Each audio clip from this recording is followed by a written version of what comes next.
क्या ये भाग हल हो सकता है? दोस्तों, इस प्रकार की कमेंट हमारे पास बहुत सारी आती हैं कि भैया ये बताइए कि इस तरीके के जो सवाल हैं, क्या ये सवाल हल हो सकते हैं? क्योंकि यहाँ पर थोड़ा सा उल्टा दिया होता है। जब हम किसी भी छोटी संख्या से बड़ी संख्या में भाग लगाते हैं तो वो आसानी से सोल्व हो जाता है। लेकिन जब आपके सामने इस तरह का सवाल आ जाए, यानी किसी बड़ी संख्या से किसी छोटी संख्या में भाग देना हो, तो वहां पर बहुत सारे स्टूडेंट के मन में डाउट हो जाता है कि क्या ये भाग हल हो सकता है। तो दोस्तों, आज मैं आपको बता दूं कि इस तरह के जितने भी भाग हैं वो सब हल हो सकते हैं। इसके लिए एक एग्जांपल आपको समझना पड़ेगा। देखिए, सबसे पहले तो आप ये समझिए कि यहां पर क्या है 25 और हमें भाग लगाना है 4 में। तो देखिए, ये हमसे कहना चाह रहे हैं कि 4 के 25 बराबर भाग करिए। तो आप देखिए, क्या 4 के आप 25 बराबर भाग नहीं कर सकते? कर सकते हैं। देखिए कैसे, इसको एक एग्जांपल से हम समझते हैं। तो देखिए, आपको मान लीजिए कोई रस्सी दी गई है, ठीक है। तो मैं यहाँ पर एक लाइन खींच देता हूं। मान लीजिए ये कोई रस्सी है, इसके यहाँ पर एक छोर का नाम है ए और इसका नाम है बी, ठीक है। और इसकी लंबाई है कितनी? 4 सेंटीमीटर या 4 मीटर, ठीक है। तो इसको मान लेते हैं 4 मीटर है, ठीक है। इसकी लंबाई 4 मीटर है।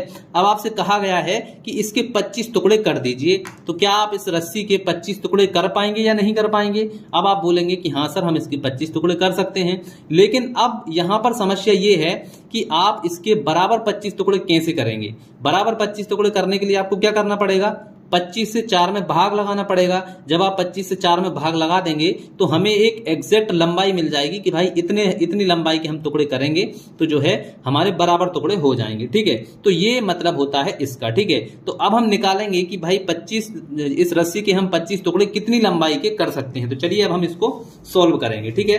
तो देखिए, सबसे पहले समस्या आती है कि भैया इसको अब सोल्व किया कैसे जाए, क्योंकि ये छोटी संख्या है, 25 से भाग हम कैसे देंगे। तो देखिए, सबसे पहले आप देखिए यहां पर भाग नहीं जा रहा है तो ना जाने की लगा दीजिए 0, ठीक है।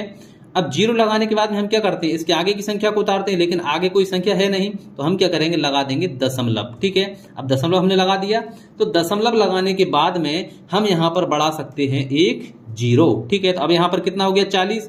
अब 25 से हमें 40 में भाग लगाना है। तो देखिए, 25 का पहाड़ा कितनी बार पढ़ेंगे? या तो 40 आए या 40 से कम आए, लेकिन 40 से ज्यादा नहीं होना चाहिए। तो देखिए, 25 से कम 25, 25 दूनी 50, तो 50 जो है वो तो ज्यादा हो जाएगा। तो हम कितनी बार पढ़ेंगे? एक ही बार, यानी 25 से कम 25, ठीक है। एक बार पढ़ दिया तो यहां पर जो 25 आया उसको हम यहां पर लिखेंगे, यानी कि 25 का पहाड़ा एक बार पढ़ने पर कितना आया है? 25। तो ये हमने 25 लिख दिया। अब यहां पर क्या करना है? घटा लीजिए। तो देखिए, यहां पर 40 में से 25 को घटाइए। तो देखिए, 0 में से 5 तो जाएगा नहीं, एक उधार लेंगे, कितना हो जाएगा? 10। 10 में से 5 जाएंगे, कितना बचेगा? 5 बचेगा, ठीक है। चलिए, अब एक तो हमने यहां सुधार लिया था, यहां पर बचे 3। 3 में से 2 जाएंगे, कितना बचेगा? 1, यानी कि हमारा बच गया है 15। अब देखिए, 15 में 25 से फिर से भाग नहीं जाएगा, तो दशमलव से हम क्या करेंगे? फिर से एक 0 यहां पर बढ़ा लेंगे, ठीक है। अब 0 हमने यहां पर बढ़ा ली है। अब क्या होगा? तो अब देखिए, यहां पर हम क्या कर सकते हैं? अब देखिए, 25 का पहाड़ा कितनी बार पढ़ें कि 150 आ जाए? तो यहां पर हम 25 छक्के, देखिए 25 चौके होते हैं 100, ठीक है। और यहां पर 150 है, तो 25 का पहाड़ा 6 बार पढ़ेंगे तो आ जाएगा हमारा 150। तो 25 का पहाड़ा 6 बार पढ़ने पर कितना आता है? 150 आता है, ठीक है। तो अब हम क्या करेंगे? इसको घटा लेते हैं। तो घटाइए, देखिए, तो 0 में से 0 जाएगी, कुछ भी नहीं बचेगा। 5 में से 5 जाएंगे, कुछ भी नहीं बचेगा। 1 में से 1 जाएगा, कुछ भी नहीं बचेगा। यानी कि यदि हम 25 के 4 के 25 टुकड़े करें तो एक टुकड़े की लंबाई कितनी होगी? 0.16। ये हमारा आंसर आ जाएगा, ठीक है। तो अब हमें पता चल गया कि भाई ये जो रस्सी है ना, इसके हमें एक टुकड़े की लंबाई कितनी रखनी है? एक टुकड़े की लंबाई रखनी है हमें 0.16, ठीक है। इतनी लंबाई के आप टुकड़े करेंगे तो ये हमारे बराबर टुकड़े हो जाएंगे, ठीक है। तो इस प्रकार से इसको हमें सोल्व किया जाता है। चलिए एक सवाल और करते हैं इसी तरह का, ताकि आपको और भी अच्छे से समझ में आ जाए। अब देखिए दोस्तों, आपके सामने मैंने एक और सवाल लिख लिया है। 19 से हमें भाग लगाना है 7 में। तो यहां पर भी सेम वही समस्या है कि भाई यहां पर जो 7 है वो छोटा है, 19 बड़ा है, भाग कैसे जाएगा?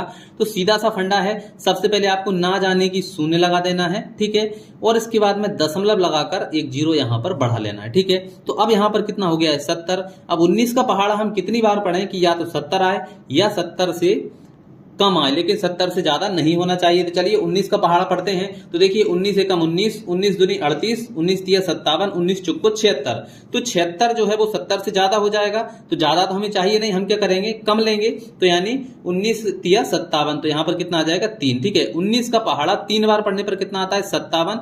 तो यहां पर हम लिख देंगे 57। अब घटा लीजिए। तो देखिए, 0 में 7 तो जाएगा नहीं, तो उधार लेंगे, यहां पर हो जाएगा 10। 10 में 7 जाएगा, कितना बचेगा?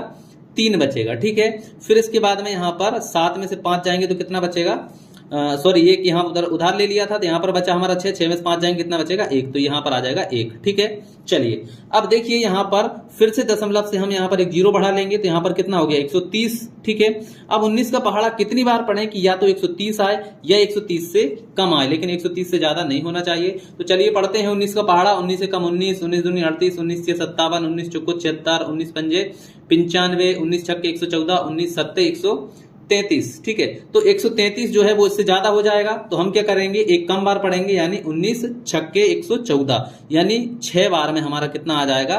19 का पहाड़ा 6 बार पढ़ने पर कितना आता है 114, सॉरी हाँ 114 आता है, तो यहाँ पर हम लिख देंगे 114। ठीक है, चलिए अब इसको हम क्या करेंगे घटा लेंगे।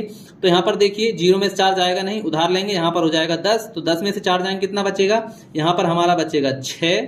ठीक है, फिर इसके बाद में यहाँ पर एक उधार ले लिया तो यहाँ पर बचे 2 में से 1 जाएगा कितना बचेगा 1, और यहाँ पर 1 में से 1 जाएगा कुछ भी नहीं बचेगा। ठीक है, अब दशमलव से फिर से हम एक 0 बढ़ा लेंगे तो यहाँ पर हो जाएगा 160। ठीक है, अब यहाँ पर 19 का पहाड़ा हम कितनी बार पढ़ें कि या तो 160 आ जाए या 160 से कम आए, लेकिन 160 से ज्यादा नहीं होना चाहिए। तो चलिए पढ़ते हैं 19 का पहाड़ा हम कितनी बार पढ़ेंगे, तो देखिए 19 से कम 19, 19 दूनी 38, 19 से 57, 19 चौको 76, 19 पंजे 95, 19 छक्के 114, 19 सत्ते 133, 19 अट्ठे 152। तो देखिए 152 जो है वो लगभग इसके बराबर है, और 19 नब्बे कितना हो जाएगा, 19 नब्बे हो जाएगा 171, तो ज्यादा हो जाएगा, तो हम क्या करेंगे 19 अट्ठे। ठीक है, तो 19 का पहाड़ा 8 बार पढ़ने पर कितना आ जाएगा 152, तो यहां पर हम लिखेंगे 152। ठीक है, अब इसको क्या करेंगे घटा लेंगे, तो चलिए घटाते हैं। तो देखिए 10 में से 2 को घटाइए तो कितने बचेंगे, 10 में से 2 घटाएंगे तो यहाँ पर हमारे बचेंगे 8, और 5 में से 5 जाएंगे कुछ भी नहीं, 1 में से 1 जाएगा कुछ भी नहीं। ठीक है, फिर दशमलव से एक 0 बढ़ा लेंगे तो यहाँ पर कितना हो गया 80। तो चलिए 19 का पहाड़ा कितनी बार पढ़ें कि 80 आ जाए, तो यहाँ पर देखिए 19 चौके 76, तो यहाँ पर आ जाएगा 19 चक्के चौके 76, तो ये हो गया 76। फिर से घटाइए तो 80 में से 76 जाएंगे कितना बचेगा, यहाँ पर बचेगा हमारा 4। ठीक है, तो हमारा जो आंसर है लगभग इतना हमारा आ जाएगा। ठीक है, इतना जो है हमारा आंसर आ जाएगा। ठीक, तो इस प्रकार से इस टाइप के जितने भी सवाल हैं उनको सोल्व किया जाता है।